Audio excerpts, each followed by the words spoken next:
Hello and welcome. This is the all-new F-pace as well as the very first ever Jaguar SUV. I don't think anybody expected Jaguar to produce an SUV, especially since Jaguar and Land Rover have almost always been owned by the same owner. It seems as if Land Rover was the SUV of Jaguar, if you know what I mean, always running the same engines as well as the same tech and features. Yet, here it is, the F-pace. So let's review this car. In here, we'll go around, check the tech, specs, prices, and warranty. First, let's start with the exterior design. This is supposed to be an SUV, yet from some angles it does look like it's more of a station wagon with higher ground clearance for better off-roading capacity. A bit like the Audi A4 Avant. The Jaguar F-pace and XE are in fact built over the same aluminium platform. They may as well have called the F-pace Jaguar XE crossover. Not as elegant as F-pace, but this is what it is.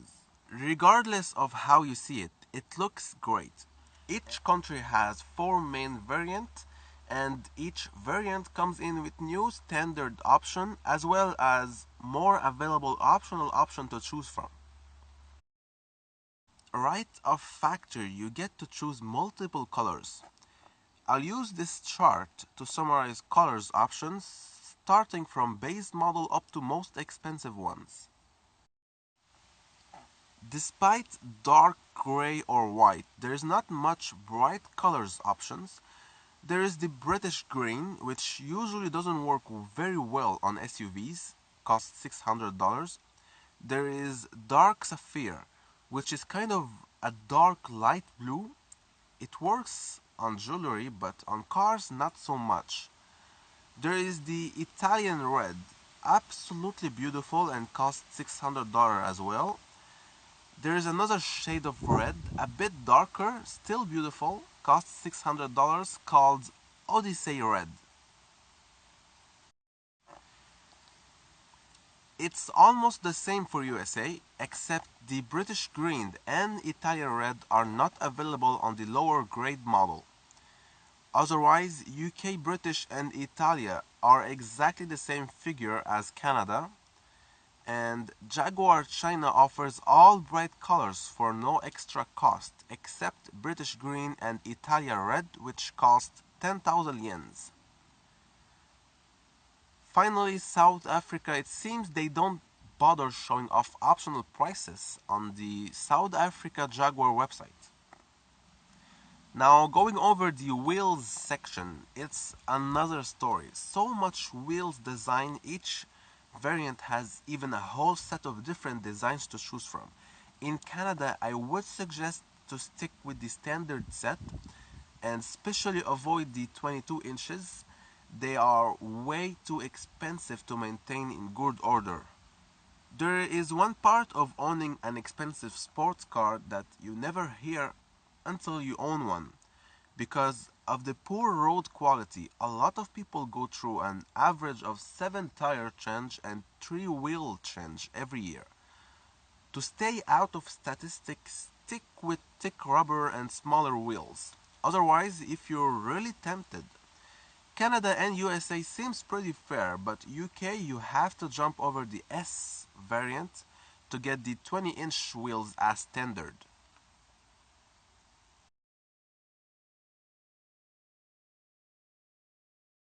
I managed to sneak peek on those 3 sets of wheels, all from the Air Sport variant listing.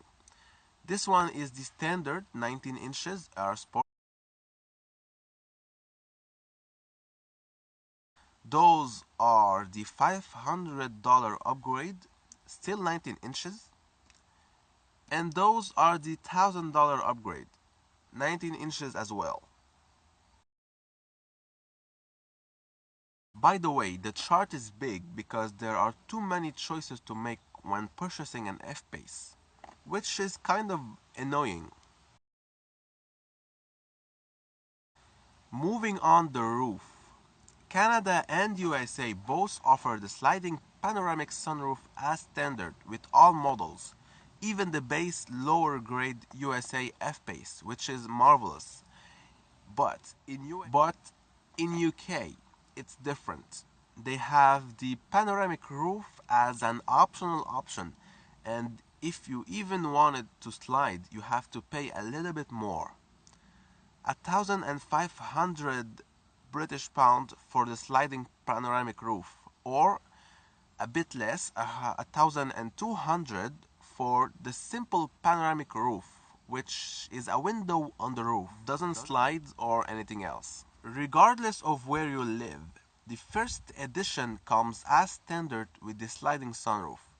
Since the first edition is the fully equipped variant, the first edition is exactly like the S, but with all optional options you can think of for the F-pace as standard. I almost forgot, all F-paces do not come equipped with the LED headlights as standard.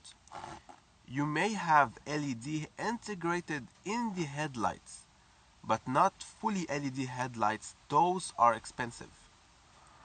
In Canada and USA, optional headlights are sold as a pack, which makes them more expensive.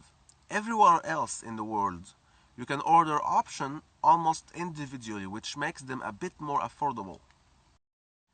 Now, one thing that annoys me, if I'm not wrong, in Canada you cannot order the full LED on the R Sport variant, not even optional, which makes the R Sport kind of the base luxury, over which you have to hope over the S variant in order to get it to look like the one displayed in the commercial.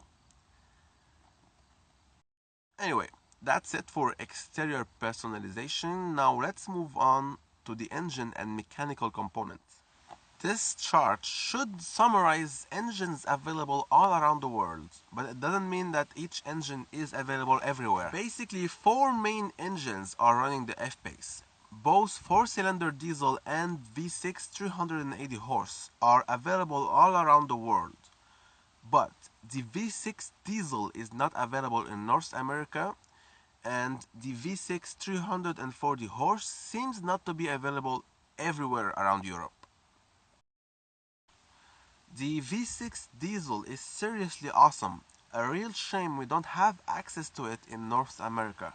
The main transmission available regardless wherever you live is an 8-speed automatic with manual mode and paddle shifters on the steering wheel. UK and Europe do offer a 6-speed manual as standard, which isn't available almost anywhere else in the world. And by the way, this 6-speed manual is only available on the 4-cylinder diesel.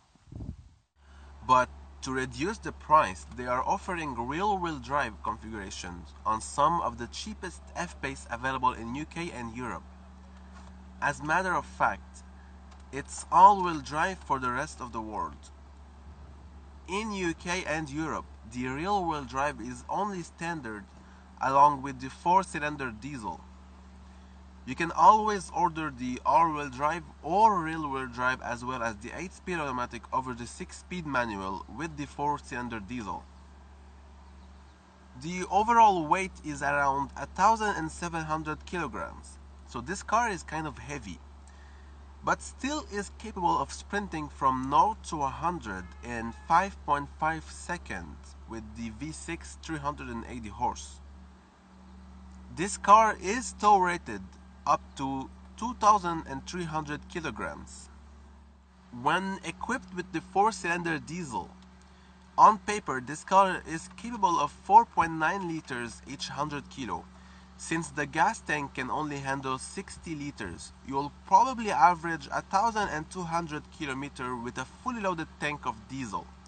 Now that is impressive. I would like to try and see. With the V6 340 horse, on paper the car averages 9 liters every 100 kilometers. Since the gas tank can only handle 60 liters, you'll probably average 700 kilometers with a fully loaded tank of petrol. You see how diesel is efficient, almost 2 times more mileage than petrol.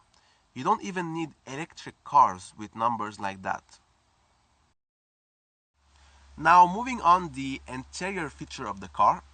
Each country has four main variants, and each variant comes in with new standard option as well as more available optional option to choose from. Regardless of the pack chosen, at least two interior colors are available, black and beige. The more you move up the variant option, the more luxurious choices are offered to you. Not all mods options are free of charge though. For instance, with the R Sport, you can now choose seat leathers that look like this. Those are free of cost on the R Sport. You can also upgrade interior trim and headliner fabric, but each option isn't necessarily free of cost, so be careful. Now, since Jaguar decided to sell a variant which is called First Edition, which is basically the S variant with all the optional options you can think of as standard. Well, I'm curious to see how expensive does it get to add in all main options yourself. So basically we have cold climate package which adds in heated front windshield as well as heated washer jet, heated front and rear seats, as well as heated steering wheel. The luxury pack basically come with 4-zone climate control, lockable cooled glove box, air quality sensor, and some other stuff which in my opinion are completely useless. Drive assist on the other hand is way more useful. It comes in with surround camera system, park assist, adaptive cruise control, and some other stuff. Adaptive dynamic is a couple of sensors here and there which will work in order to make the 4x4 response as best as possible according to the way you drive.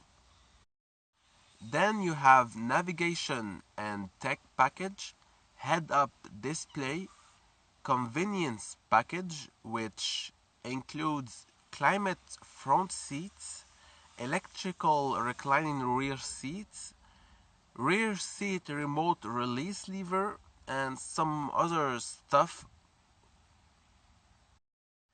Finally, black pack and vision pack.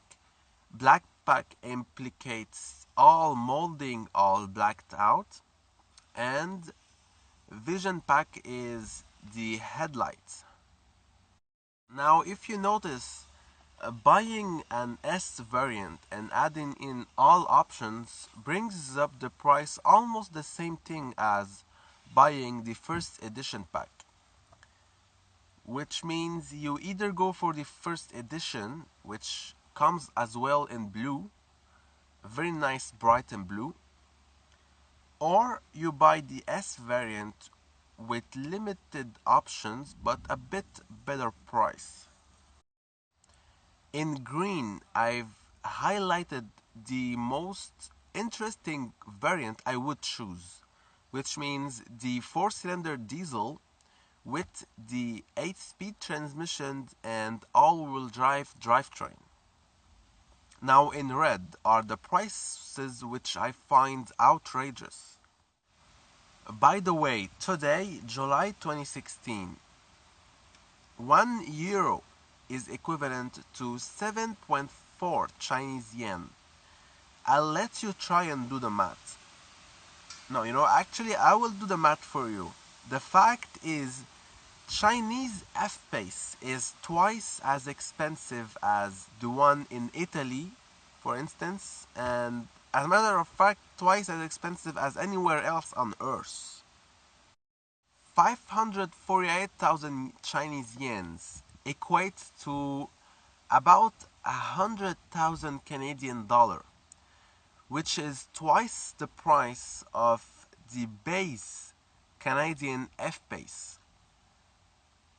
Imagine paying $100,000 for the base F-pace. That's a lot. The most expensive first edition in China cost 898,000 Chinese yen, which is about 170,000 Canadian dollar. In South Africa is a bit less extreme but still very expensive.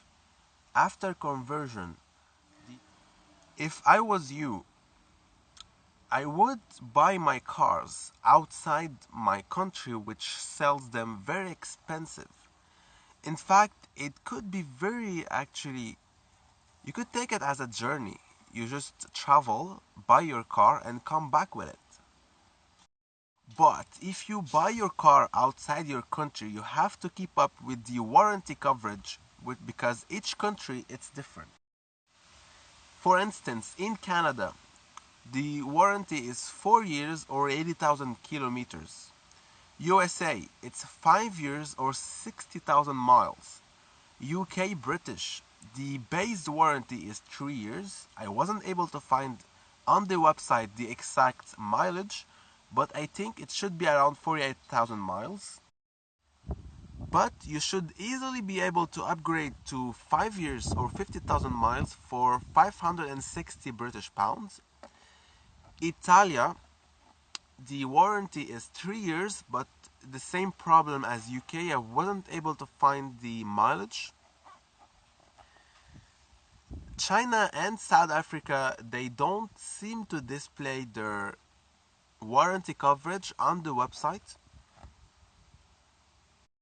But I would be very interested to know, especially since you're paying your cars a little bit more expensive than everywhere else on Earth. Anyway, so thank you for watching. I hope you enjoyed. Whether you're looking to buy or to be entertained by nice car footage, be sure to subscribe and scroll through the channel. There's much more stuff about cars. Take care and goodbye.